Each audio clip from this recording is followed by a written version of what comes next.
So how did so talk to me a little bit about how the potato art and also the trash art in general, how that came Yeah. about. Oh, so the trash art thing was based on super rare. So like anybody who doesn't really know the history, like Cliff's Notes version, Max was involved with this whole storyline, but he started making pieces he was sampling other people's work, and then he was kind of getting harangued for it, the copyright stuff, and then he got let go. And the trash art really is that 64-gallon toter. That's the genesis of it, really. But I mean, what it represents to me, honestly, like it's very simple. I took a trash can, put it in photo mosh, like just total DIY punk rock style, and just put it on super rare. I'm like, you know what? This is my feeling right now. I'm feeling like this is bullshit. And this is like me being completely like true. Yeah. Like that's it. I'm just fucking trashing this motherfucker. That's it. And that was just my feeling at the time. And so, of course, I get the critics from both sides, but at the time, that's what I was feeling. I was feeling it was wrong to get Max thrown off, Yeah. and this is what it is. But I I mean, it mean, evolved and into something that kind of passion turned into an entire movement. I yeah, think what you pointed out is one of the problems in crypto art. It's also one of the great things is the direct contact between collectors and artists. Is yeah, it allows collectors to kind of behave in a way where they wouldn't behave in a gallery. yeah, yeah. And there's also liaisons too in our galleries. Am I correct? Yeah. There's always a middleman between the collector and the artist, and possibly there's reason for that. But Well, I think I sometimes mean, it's because artists can be quite can be quite abrasive. yeah, Yeah, they're nuts. We're freaking sometimes batshit crazy. yeah, Yeah, sometimes it yeah. helps a It's little like bit. the collector probably doesn't want to hang out with that person after they met with them. Yeah, It's like, well, the thing is, okay, here if any of the whales are watching, okay, and the ones that got problems with me. And to be honest, all we have to do is have a beer over this, and yeah. it's squashed. Like I don't hold It's grudges hard or through whatever. Twitter. Everyone kind And of half of gets it, yeah, half of it's like for entertainment, really. I find it hilarious, but still, uh, yeah. I mean, I think a lot of these collectors, they're getting a taste of the artist insanity, really. You know, like yeah, we're doing an insane act. We're making art. Art is insanity to me. It's an insane process. You cannot quantify it. We just have to do it as human beings. And yeah, and sometimes maybe the collector maybe wouldn't want to hang out with that guy, but the work is good. yeah, So like I have this theory. It's like, and it's just like, you know from the music perspective, I always make the joke, like, I love Prince. Okay, I love Prince's music, but I'm not sure if I would hang out with him or Eminem or any of them. But I'll buy their music because they're talented right at that point.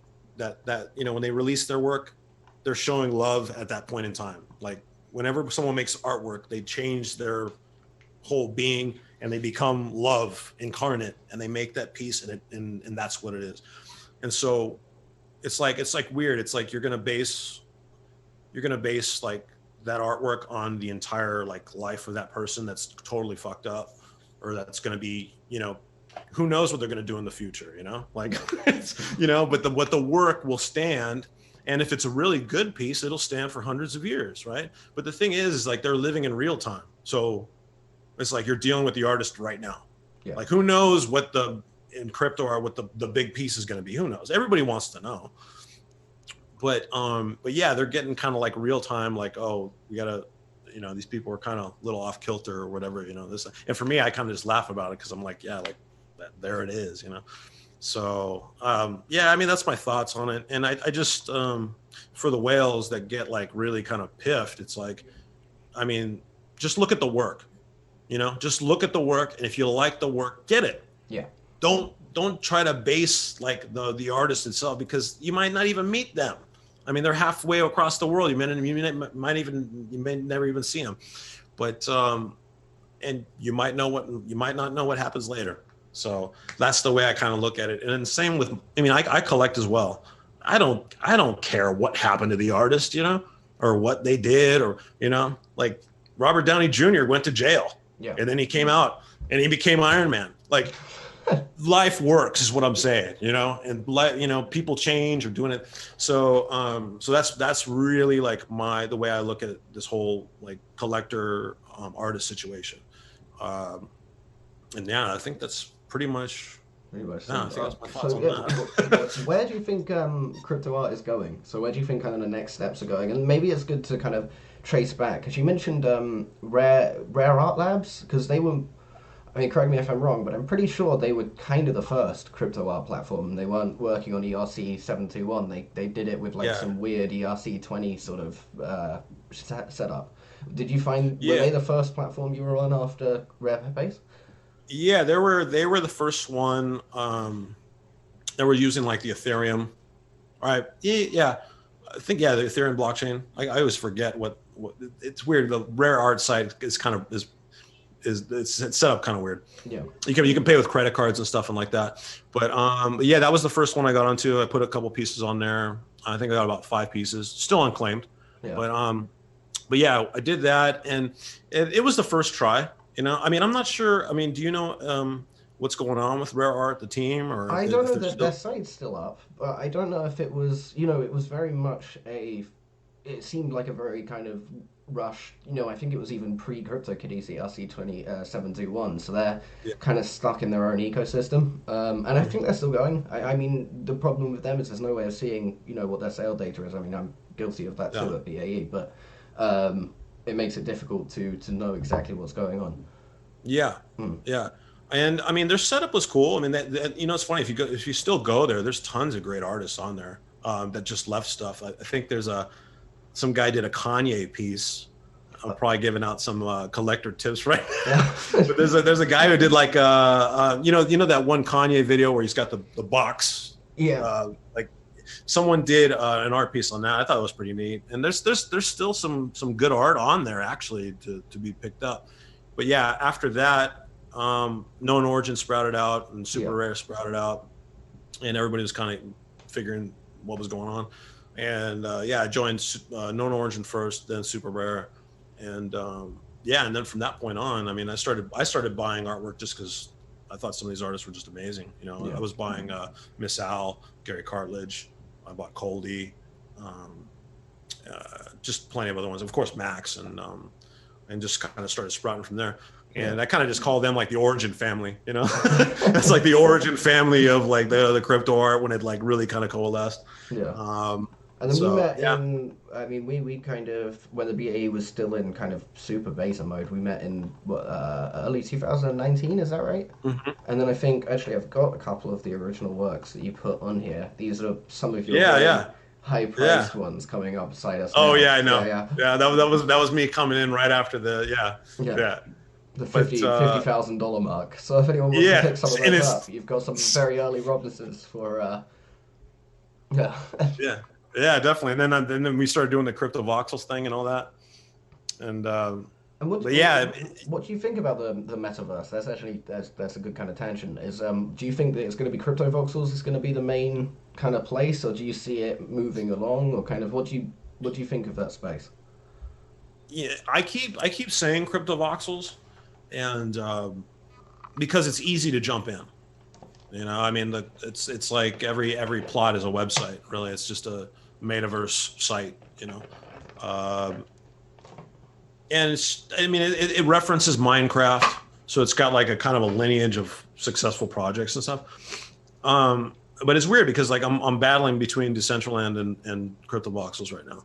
Like it seems like each one gets a spurt, and who knows? It might just be both of them in tandem that just work well together. I don't know, but yeah, but if we want a definitive answer as far as like which one will lead, um, I was saying Cryptovoxels, but I'm not sure, man. I think maybe Decentraland it might be, and primarily the reason why is because they got the mana token Yeah, going on, and that's like, it's a financial thing, but like there's a gamification aspect involved, and so like if people want to earn mana, they can go into Decentraland and try to do that.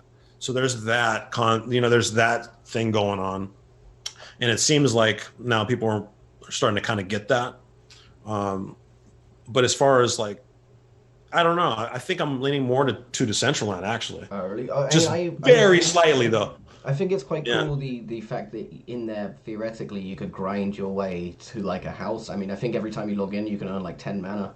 I don't know how much a yeah, plot of land is. I think it'd probably take you a couple of years, but you could in theory yeah, get yourself there from nowhere. Whereas in Cryptovoxels, as soon as the prices start going up too high, it's going to become pretty hard for anyone yeah, creative to come in. And it's just about flipping the land. yeah. And I know Ben is doing, he's making smaller plots in the outer section and all that, and that's cool. I just think that like there's always got to be a gamification aspect with like worlds like that. Yeah. And it's just the way things are. I mean, you play a game, you always want to collect stuff, you always want to accrue stuff, and this and that. It's just the nature of the beast, really. So I think, I mean, with the mana token, I think Decentraland kind of has that. Yeah. So I'm not sure if Ben's thinking about that. Like, I know he's trying to do, like, he has the color token and all that, but that wasn't really like currency in the game, so to speak. So, but I think, yeah, maybe perhaps Decentraland might make a jump because of that. So, yeah. So Mhm. it's going way back to that question that Yeah. Corrosive Creations had about certain groups of artists that have fun. Now, do you think that there's like a separation between people who might be taking this a little bit too seriously and people who are just having fun with it? Yeah, there's definitely people taking it too seriously, for sure, like without a doubt. And it's because of the money. When the money comes into play, it gets serious. Like, Yeah. I mean, I'm not going to be, I'm not going to bullshit around. Like, it's really what it is.